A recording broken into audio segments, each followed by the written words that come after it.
ఊరండి? కొవ్వూరు అండి ఇది. ఇది ఏ ఊరు అసలు? కొవ్వూరు దగ్గర రాజమండ్రి దగ్గర. దీన్ని ఏమంటారా? పడవంట. పడవా? పడవంట. ఎందుకు వెళ్తున్నారు కొవ్వూరు? కొవ్వూరు ఎందుకు వెళ్తున్నారు? కొవ్వూరు షూటింగ్ అన్న. షూటింగ్ చేస్తున్నారా? ఏ హైదరాబాద్ నుంచి వచ్చారా? రామచంద్ర. ఓకే. ఏ ఊరు బాబు? మోగోడువా? ఓకే. ఇదే ఊరు అన్న? రాజమండ్రి అండి. రాజమండ్రా? ఎందుకు ఏంటి? ఎందుకు వెళ్తున్నారు? షూటింగ్కి వెళ్తున్నాం. షూటింగ్కి వెళ్తున్నారా? నువ్వు ఎక్కడి నుంచి వచ్చావు? రాజమండ్రి ఉంటారండి.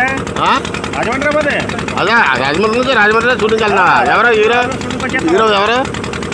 హీరో ఎవరండి ఇప్పుడు? హీరోనా? కేకే అని చెప్పేసి కొత్త ఆయన అండి. ఎవరు? భగవాన్ గారు? అలా ఆయన ఏంటి అదో టైపా? ఏంటి ఆయన మాట్లాడదా? అదో టైపా? అవునండి. మీరేంటి అంత అమ్మాయి ఇక్కడ అలా ఉన్నారండి? బాసిపెట్టి లేకుండా అంటే బాసిపెట్టి లేకుండా అంత అమ్మాయి ఇక్కడ ఉన్నారండి.